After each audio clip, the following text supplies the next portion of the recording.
We all know that in 1989, The Simpsons changed the television landscape. And the size and scope of its success shocked everyone. At the time, it was a shocking show. And for the network who greenlit The Simpsons, the more shocking, the better. You're fired. There was already kind of controversy associated with it. Oh, this is the most fun I've ever had in my life. We got hate mail from teachers. You haven't been paying attention to a word I said, have you? They just thought we were the Antichrist. The combination of cartoons and comedy allowed you to get away with topics and stories that I don't think you could do anywhere else. However, behind the accolades, both on screen and off, there were deep issues with the show. Don't ask me. I'm just a girl. Hiding in plain sight. They were predominantly male, they were predominantly white. But as the world changed, so would The Simpsons. And this is a story of how an ever-changing team managed to take The Simpsons past its first decade, turning this wildly popular television show into the biggest and longest-running series ever. So big, it went beyond the television. What if what works on TV didn't work in the movie theater? What if that affects the franchise? That's a lot at stake.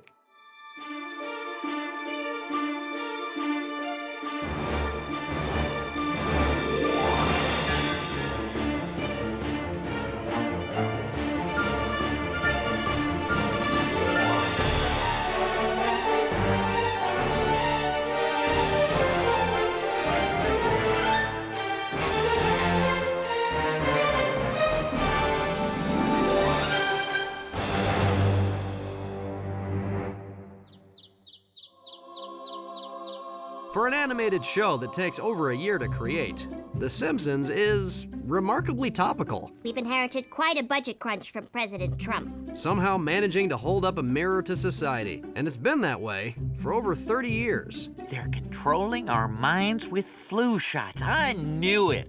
Well, kids, now aren't you glad we don't believe in inoculations? But the timely brilliance of this cultural phenomenon doesn't just happen. Since Sam Simon ran the first 2 seasons. What it was, season 2, when it was on Thursday night up against Bill Cosby, people were like, oh my God, and it was number 1 or number 2 or whatever, right? But then Fox moved it back to Sundays. It settled into a nice comfy rut on Sunday night where it's been for 30 years. But the same old staff certainly haven't been. In fact, The Simpsons have had a high turnover of writers and showrunners, whose job it is to maintain the quality of this behemoth operation and ensure that the Fox network's flagship show blazes a bright trail well into the future. When Simon was on the show, he had really set up this universe. But then, after 2 years, Mike Reese and Al Jean stepped up. And then, 2 years later, they stepped down. But not before leaving the world with the legendary season 3. I still maintain is the best season of television ever produced. Thanks to Mike and Al for making it. These seasons were so good that rumors began surfacing around Hollywood. There were rumors of a Simpsons movie 3 or 4 years into the run. But no movie was made. And instead, as season 5 approached, you know, the train kept on a-rolling. Briefly without a conductor. It was almost 3 or 4 months before they found someone to run the show that met with everyone's approval, which was David Mirkin. Leading to a period which some call the David Mirkin years. And within said years, Mirkin pushed The Simpsons forward into untapped, fertile territory. Homer walking out of the bushes, the Terminator scene. He's cheating on us! I'm scared! Burns crawling out of the birthday cake in Smithers Fantasy, like Marilyn Monroe. Happy birthday, Mr. Smithers. Oh, that was David Mirkin's. But for some, the Mirkin years were in danger of taking The Simpsons just a little bit too far. Go to hell, you old bastard. Hey, I think they liked us. From the all-important, heartwarming, feel-good aspect, which James L. Brooks infused into the comedy. When they balance that sweet tenderness, that's where I think The Simpsons is like really singing. It wasn't like he didn't appreciate sincere episodes, but I believe he was a huge fan of the monorail episode. He was, let's do more crazy episodes like that. There's nothing on earth like a genuine, bona fide, electrified 6-car monorail. And I think some of us were like, that was a one-time thing. Leaving some to wonder if The Simpsons, at least thematically, might be coming off the tracks. There was a certain faction trying to still keep it like, this is a regular American family that lives in the suburbs. They're not famous, they're not rich, they don't have adventures of that type. But Mirkin didn't agree with that. Well, 2 years later, It was almost traditional that you would leave after 2 years. David Mirkin's run was over. And again, it was time to talk about the movie. This was a popular show, successful show. The next step would be to make a film. You guys must be getting pretty tired of that movie by now. But once again, they didn't make the movie. Instead, forging ahead with 2 new showrunners. And David Mirkin recommended us for the job. God bless him. And thus, Bill Oakley here and his partner Josh Weinstein made the leap. Fortunately, there were 2 of us. From writers to showrunners, these youngsters would usher in a new era and the end of the 2-year run. We said we want to do it for 1. Because we were like, I'm not sure whether we're going to want to do this or whether it's going to be too hard or something might go wrong. We were just like, let's have as much fun with this thing as we possibly can before it runs out of gas. But this was much more than a promotion. It was a golden opportunity. Because like most shows, you got a studio to answer to, you have a network to answer to, and you got to answer to everybody, and it drives people crazy. At The Simpsons, we didn't have to answer to anybody, and it was paradise. But we all know what happens in paradise. Trouble. What the hell? The new showrunners had taken possession of the best comedy on television. There was only one question. How are you going to do a better version of The Simpsons? Not wanting to replicate the wild and crazy. David Mirkin years. The answer was not to reinvent the wheel, but to set it in reverse and go back. What we decided was we're just going to copy season 3. Welcome to an event that harkens back to the carefree days of the Great Depression. Because season 3, as I said, is the best season. Again, thanks to Mike and Al for making it. Lavish attention on me and entertain me. Season 3 or 4. That is what I consider the golden age. That's what I grew up with. That's where my love of The Simpsons initially sparked. But we were like, okay, well, season 3 had 3 Lisa episodes, 6 Homer episodes, Dang. 2 crazy episodes, 1 Itchy and Scratchy, 1 Sideshow Bob. Oh, and just for fun, I think we allotted like 2 episodes per season just to go nuts. What's the matter? But Bill and Josh's commitment to the earlier series went further still. We moved back to the old writer's room as we liked its kind of shabby charm. But it was Bill and Josh's job to push the show forward, not relax in the shabby comfort of the past. Using the framework of season 3 was fine, but they'd still need new stories. So to do that, well, they went back and did what they'd always done. Twice a year, there would be what is called the Writers' Retreat. These were things that in the 70s, under James L. Brooks, all the writers from Mary Tyler Moore, they would go to Palm Springs or they would go to Las Vegas, and it would be a retreat for like a week, and it'd be like a vacation. A vacation that could cost you your job. This was your chance to shine or get fired. But this was the fledgling Fox network of the 90s, and Rupert Murdoch's operation did things differently. By the time we started, it's an afternoon at a conference room at a hotel 100 yards from the office. We have these retreats that we do, where we try and crack the season, where we all lock ourselves in a hotel room for around 10, 12 hours, and we work out maybe, a lot of the stories that we'll be doing during the year. No matter where it was, the Writers' Retreat could be a daunting forum, convened by the show's most senior founding geniuses. It was Matt and it was Jim, and they were really paying attention. You walk in the room and everyone's starting to sit down in a circle at this thing, and you're like, all right, intimidating. Everybody would sit in a big circle. We'd go around. You tell your story.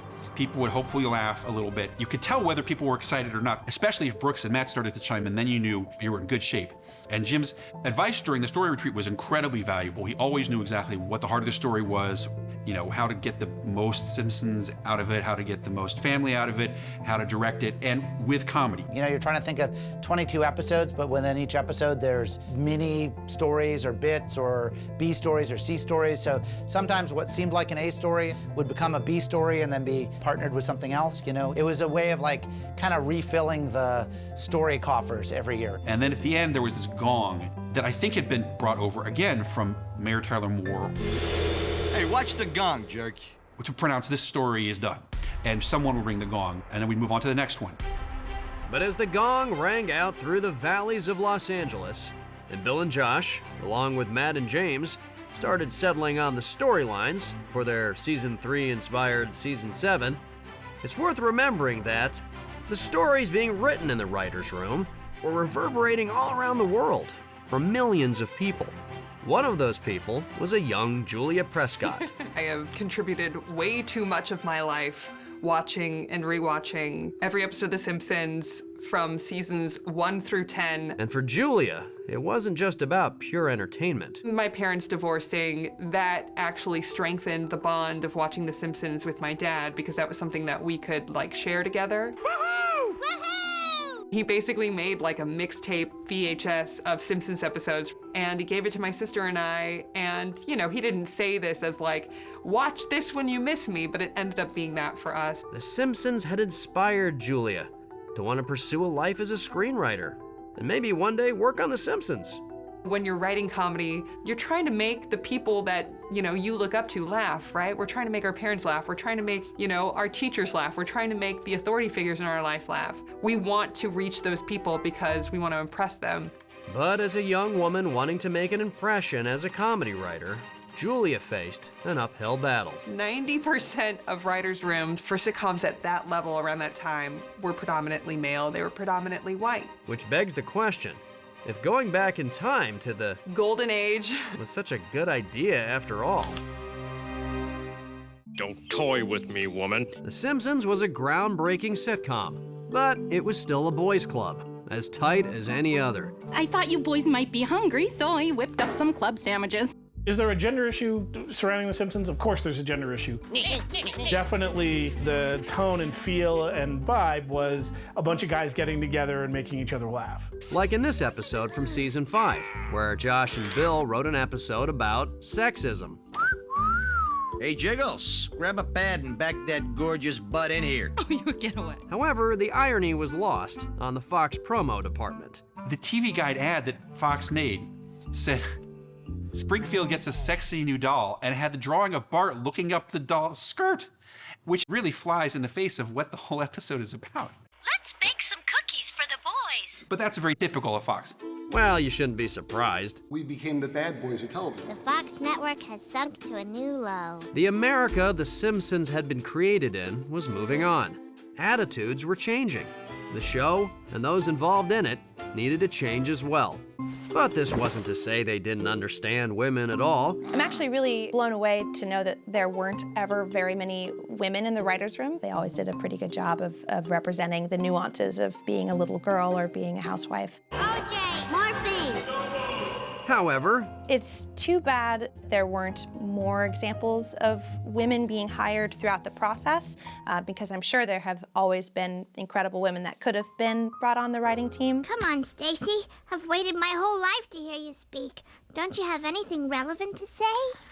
Don't ask me. I'm just a girl. As showrunner, Bill Oakley was hopeful of adding some female faces to the team. Obviously, there should be diversity in the writer's room. However, the entrenched systems of hiring staff didn't make that easy. This was before the internet, where people's agents would send scripts over and say, you're considering hiring this people. They weren't sending any people of color. They weren't sending any women.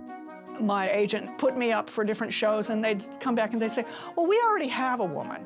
However, Bill was able to bring on board his wife, and Jennifer Crittenden, to add slightly more balance to the writer's room. My wife wrote that episode where Skinner and Krabappel fall in love. Bill's wife, Rachel Polito, wrote season 8's Grade School Confidential. She was on the staff, but she was a comedy writer. While Jennifer wrote season 7's Scenes from the Class Struggle in Springfield, and season 8's The Twisted World of Marge Simpson. There was a little bit of, a tiny amount of diversity in that era. There's a lot of reckoning to be had with like being a show that started in the late 80s, early 90s, and what was acceptable at that time and you felt was with good intentions, you are now having to like change. As scrutiny began to ever so slowly build on the industry's lack of diversity, there's a lot of guilt swirling around to do the right thing. The opposite was happening for Bill and the team when it came to scrutiny from the network. Critics didn't review the show because it was old, and so we were just able to literally write the shows that we wanted or the writers wanted to do for our own amusement. Not that it mattered. The Simpsons' famous no-notes policy with Fox meant that they could get away with murder. However, there was one set of notes they had to take. No. You have to take the censor notes. The notes would generally be like 2 or 3 typed lines on a piece of Fox stationery that said, episode so-and-so, please delete Homer's use of the word scumbag. The mark. Please make sure that Homer's naked rear end is shown with discretion. Things like that. And so generally, it was almost entirely our policy to ignore the notes. On the episode Marge Be Not Proud, the shoplifting episode, there was a joke in there where Bart is trying to bullshit the security guard who's arrested him. The security guard says, If I wanted smoke blown up my ass, I'd be at home with a pack of cigarettes and a short length of hose. And we were like, that's not so offensive. We say ass all the time. I guess it was perhaps just the mental image that it conjures up. Anyway, the censor said, you can't put this on the air. And we said, we're putting it on the air. And someone edited it out. They edited it out of the broadcast without our permission. And that was one of the times where we called Brooks, and Brooks called the network and read them the riot act. And so subsequently, it was back in the episode for all future broadcasts and syndication. It wasn't the only time Josh and Bill would get into a scuffle with the censors. The other one was the John Waters episode. If you're inviting me over. I practically insist. Shall we say 5 o'clock? It was a colossal, set off all the alarms. Well, I could wrap a bow around you and slap on a price tag. When we sent over this first draft of Homer's Phobia, 3 solid pages of notes came back. That John is the greatest guy in the world. We gotta have him and his wife over for drinks sometime. I don't think he's married, Homer. With literally, 40, 50 notes. He prefers the company of men. Who doesn't? Every single mention of anything having to do with John Waters being gay. My son doesn't stand a chance. The whole world's gone gay. Or homosexuality or anything had to be deleted. John is a right? Sexual. And then at the end, there was a big, in bold, that said, the entire topic and substance of this episode are not suitable for broadcast. Period. Oh my God, oh my God, oh my God, oh my God, I danced with a gay. And we were like, okay, well, let's just do what we've always done, which is completely ignore them. Marge, Lisa, promise me you won't tell anyone. Promise me. And so the episode went on and we recorded it, we animated it. The president of Fox had gotten fired. They had put in place a new censor, and we sent it over, and we were like, fingers crossed, and the fax came back, and it said, suitable for broadcast.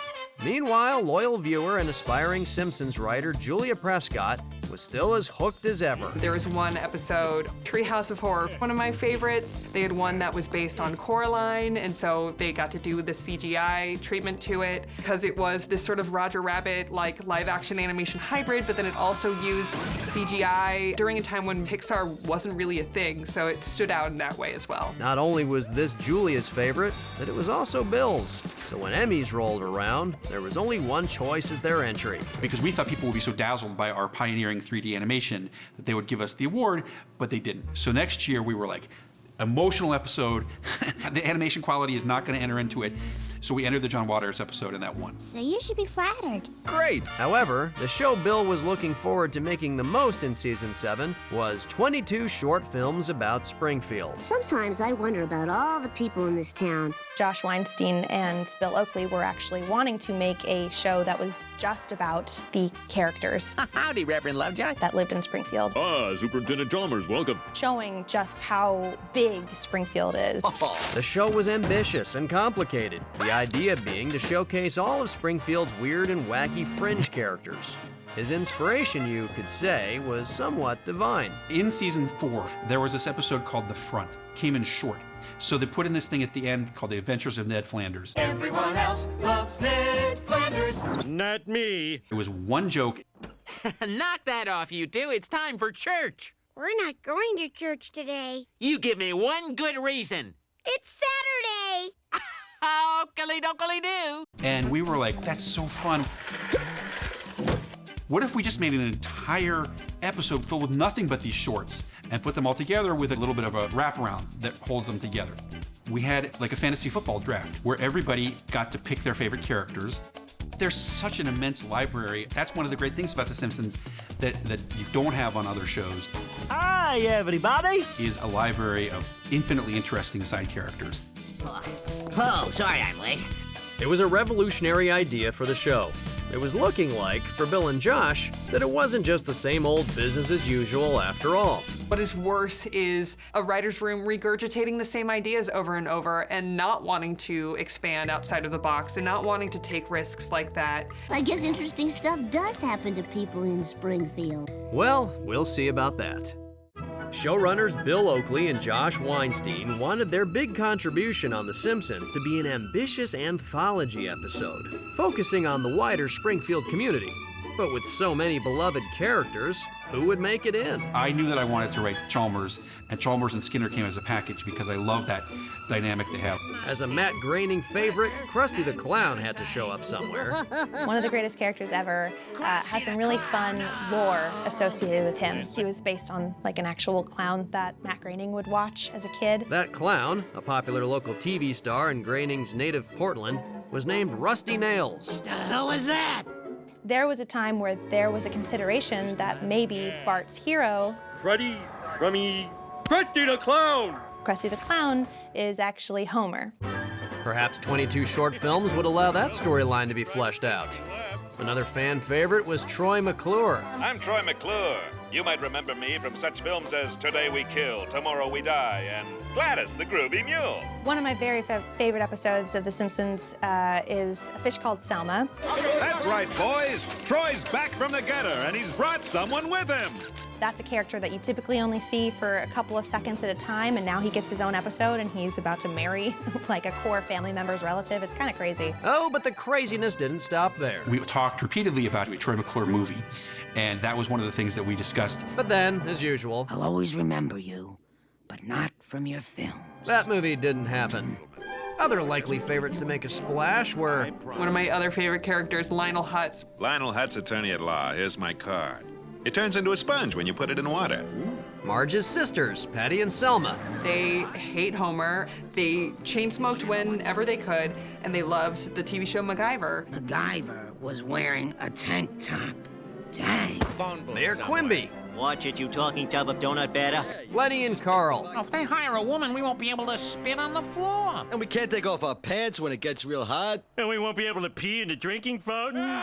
And living nightmare, Sideshow Bob. Sideshow Bob! Kelsey Grammer as Sideshow Bob. Basically, he's taken, you know, what initially was just kind of a slightly pretentious sidekick to Krusty the Clown and turned it into this parody of the pretentious Frasier character from Cheers and Frasier. I'm Dr. Fraser Crane. I'm sorry I startled you. But surprisingly, none of these well-known characters made it as a main part of the episode. The episode opened with Apu going to a party. For the next 5 minutes, I'm going to party like it's on sale for $19.99. I love Apu. I think he's such a good person. Quick, not time to cook them. They will plump in my stomach. I think he was always played as a really smart and funny and successful and dimensional character. Oh, beautiful. No ring, I see. And a little controversial, but we'll get to that. Don't worry. I'll tell everybody you are untouchable. Of course, no episode would be complete without Burns and Smithers. I'm allergic to bee stings. They cause me to, die. Smithers' allergic reaction put him in touch with the infamous Dr. Nick.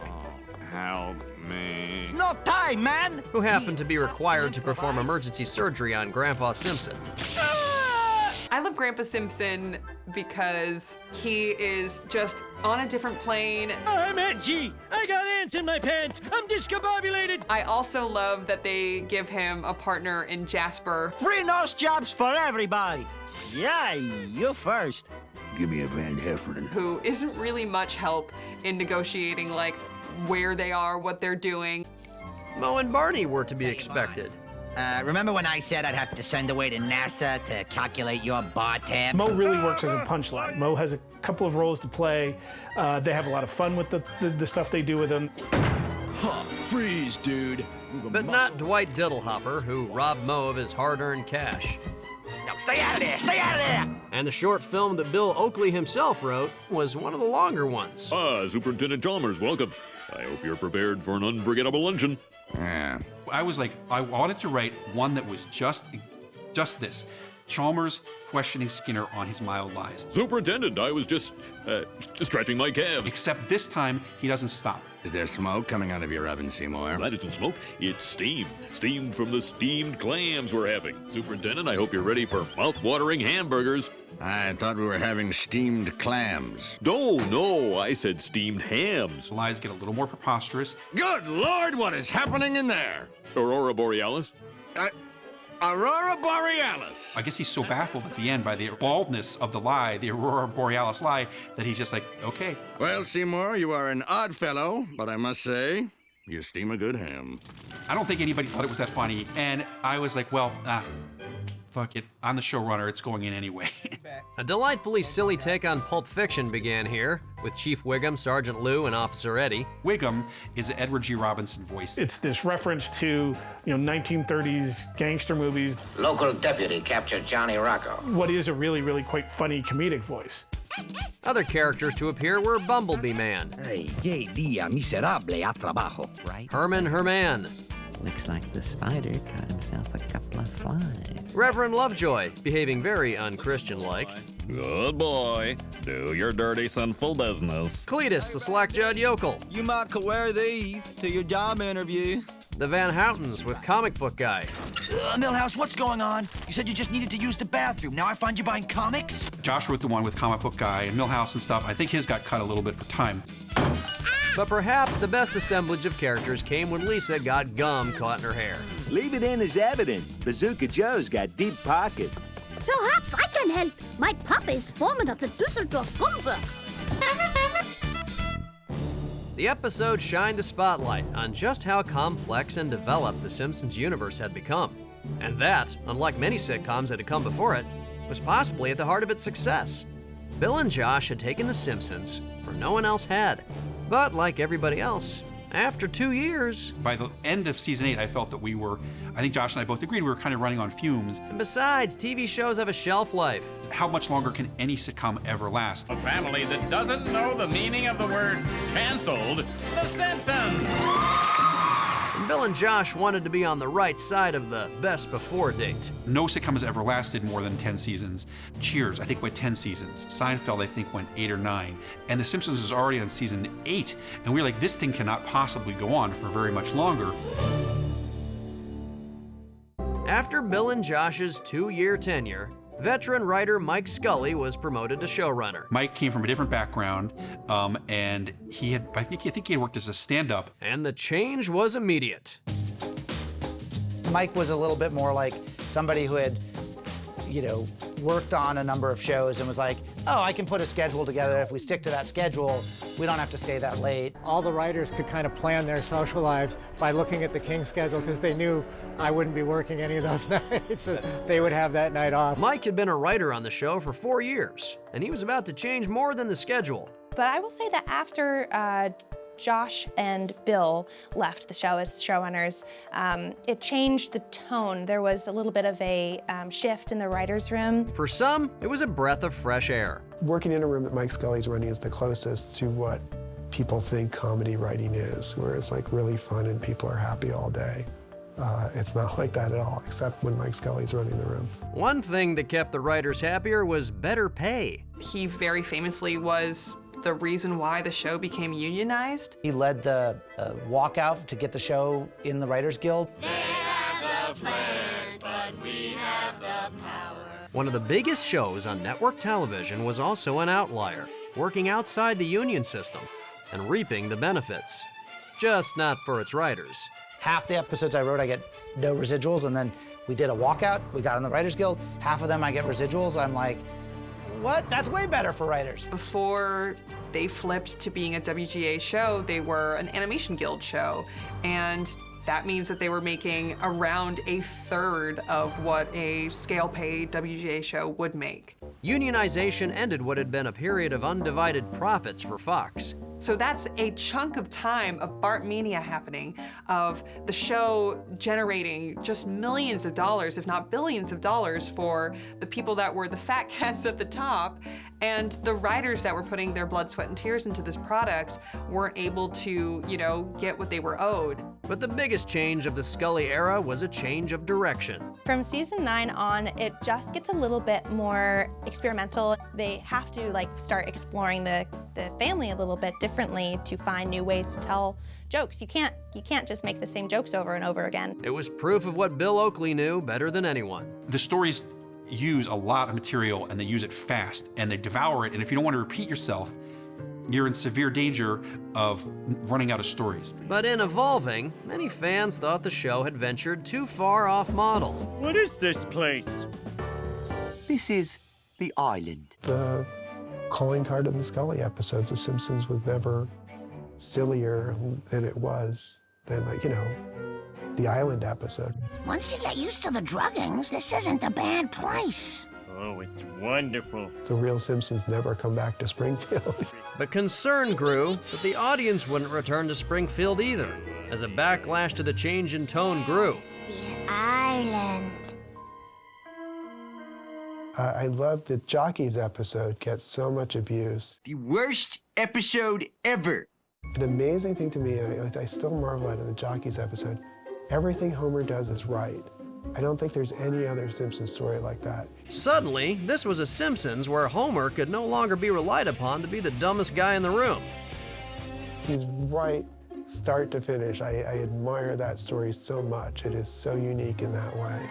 But did the Simpsons audience really want to see their favorite characters grow? Fandom is a fickle thing because you come into liking a thing for very specific reasons, and you're in this contradiction of you, of course, don't want it to change because you want it to be preserved in amber of why you like it, but you also want it to advance in a way that doesn't seem like it's dog paddling or it's stuck in some way. As a showrunner, Mike pushed the show in new directions. But as a writer, he adhered to the philosophy James L. Brooks had instilled from episode 1. It's hard to find people who are capable of writing Simpsons scripts with heart. Writing Simpsons scripts is not so hard if you're just gonna write crazy shit. But if you want to infuse it with heart and believability, that's hard. And not everybody who wrote for The Simpsons could do that, and Mike was able to do that. But this was now the internet era. And The Simpsons, like everything else, became fodder for the pop culture wars. There will always be a comic book guy who's waiting at the end of the road telling you, you blew it. Rest assured that I was on the internet within minutes, registering my disgust throughout the world. So, you might as well just keep making something good. Which is exactly what Mike Scully planned to do. Worst episode ever. No, the opposite of that. And incidentally, Mike Scully was the first showrunner to break that 2-year cycle. He stayed for 3. And then, throwing the 2-year curse out the window, Oh! Sorry, Ned. Al Jean returned, where he remains to this day. But as The Simpsons continued, and the 90s became the 2000s, even after all these years with active involvement from James L. Brooks and Matt Groening, it seemed that perhaps The Simpsons was starting to lose its spark. It's not making headlines. It's not this beloved thing that people are gathering in bars anymore to watch. It's just this thing that's been around for a long time that I think a lot of people have begun to think, probably fairly soon it'll think about wrapping up. With The Simpsons on the verge of a likely cancellation. And then all of a sudden, The Simpsons universe expanded exponentially. Just got to the point where Fox was like, we need to make a movie. It's like this needs to branch out of just the show. And so The Simpsons movie was finally greenlit, titled, imaginatively, The Simpsons Movie. To make this film a success, they would need some big guns involved. Big guns like director Rich Moore, who thought, it's about fucking time. And having left The Simpsons years before to work on The Critic, the announcement of the movie got Rich back in the door. I had not worked on the show for years. But it only took him minutes to wonder, why would someone go see a movie of something you can see for free on TV? Like what is the attraction, to the audience to go see this thing? It's not like they could wow the world with big screen stars and celebrity cameos. Who are we kidding? Of course they could. Who are you? I'm Andre Agassi. The Simpsons had used well-known actors and musicians to great effect for years. People like Jay Leno. Somebody want to get this kid a TV? Whoa, gee, thanks, mister. Yeah, just joking. I'm Jay Leno. Oh. Few shows can rival The Simpsons for its illustrious history of guest stars. Hey kids, Batman! But it wasn't always that way. At the beginning of The Simpsons, when it came out, animation was not revered as it is today. So much so that when certain actors like Dustin Hoffman would come on and do a voice role, he would change his name in the credits because he didn't want to be associated with the cartoon. Mrs. Krabappel, you're trying to seduce me. Well? However, once the show got some momentum, it became a badge of honor to appear on the show. Much of the program's popularity stemmed from the chance to see a favorite celebrity appear. How you doing? Some were controversial. Michael Jackson, the thriller himself, is moonwalking his way right here to our very own Springfield. Hi, I'm Michael Jackson from the Jacksons. I'm Homer Simpson from The Simpsons. Michael Jackson played a character who was in a mental institution and said he was Michael Jackson, and no one believed him, so they put him in a mental institution.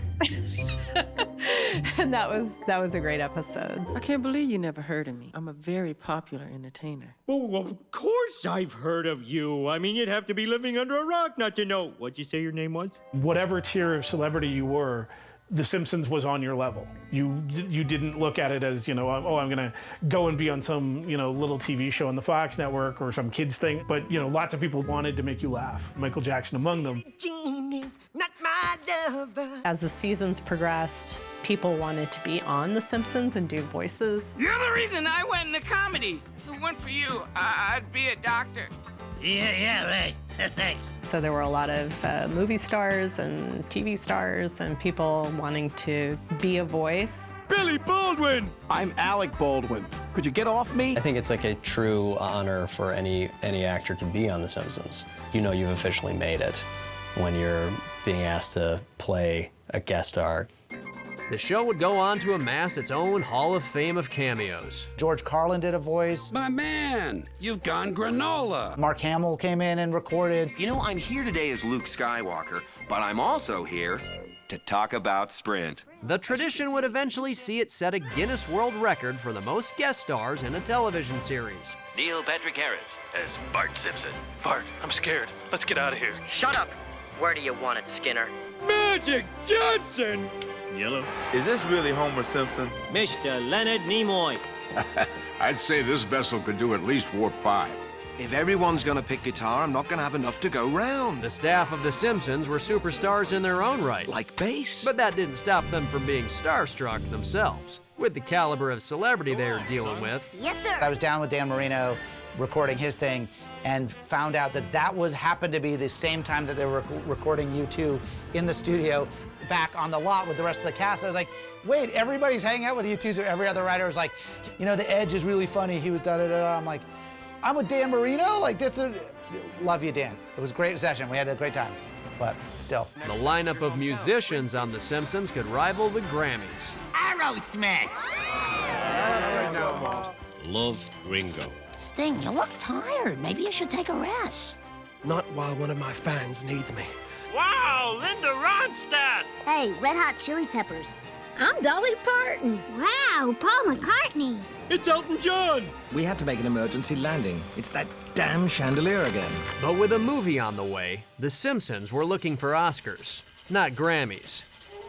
Stakes were high for Fox's most profitable property, and by waiting so long to make it, they created a dilemma for themselves. The fans know these characters in this world really well. They have an idea in their mind, like what a Simpsons movie should be. What if what works on TV didn't work in the movie theater? And what would a box office flop mean for the TV show? Fox was asking itself some big questions. What if people go, oh, I used to like it, but then I saw the movie and it sucked, and that's a lot at stake, for a studio and a network. So the movie was happening. And upscaling this 30-minute sitcom, which in turn had been upgraded from 30-second interstitials, would stretch the entire team out of their comfort zone. Right on, dudes. The Simpsons was at its best making big drama off of small stories. And for the movie, we felt we needed to do a big story. But it did take us a little bit away from our wheelhouse, and I think that was part of the reason why it was such a struggle to make everybody happy with it, because it wasn't exactly what we did. What kind of story can we tell in a movie that doesn't totally blow up who the characters are? The demands of a big screen story on a TV format. How do we do a protagonist arc with characters that no one wants to see change? Well, who needs an arc when you've got a dome? Yeah, just, city covered by a dome and like a bomb is gonna blow up. But for the most part, everyone agrees they pulled it off. And the Simpsons movie was a hit, taking in $500 million at the box office. By the time it finally comes together, it almost feels like... Shouldn't this have happened 10 years ago? It's late. Well, better late than never. a sentiment that could also apply to the staff now involved with The Simpsons. Because as the world around The Simpsons changed, The Simpsons continued to resemble the world that had created them. Hollywood in general has been white men have run it, so the characters represented by white men, those are the stories they want to hear, or understand. Well, for once, the rich white man is in control. The Simpsons of the 21st century has faced a reckoning, just like the Hollywood system that created it. There aren't any important black characters. Ah, diagnosis? Delicious. I've got the prescription for you, Doctor. If this show was being created today, you would have important black characters, you would have important Latino characters, and a lot more care would have been put into construction of the universe. For the TV show to continue to prosper, it was clear the show needed to evolve. The show that came out so long ago, and it has evolved, and I think it's amazing that the cast and the creatives have been willing to listen and understand that they haven't always had the most diverse, reflective of society writer's room, as most shows have not. But I'm so angry. You're a woman. You can hold on to it forever. From the writer of the very first Simpsons episode, I'm just here for every woman who's pounding on the glass, to the now prolific female writers who have broken that glass ceiling. The women who have worked on the show are incredible. And the Simpsons stories of today come from voices that, not so long ago, weren't heard in the writer's room, let alone on TV.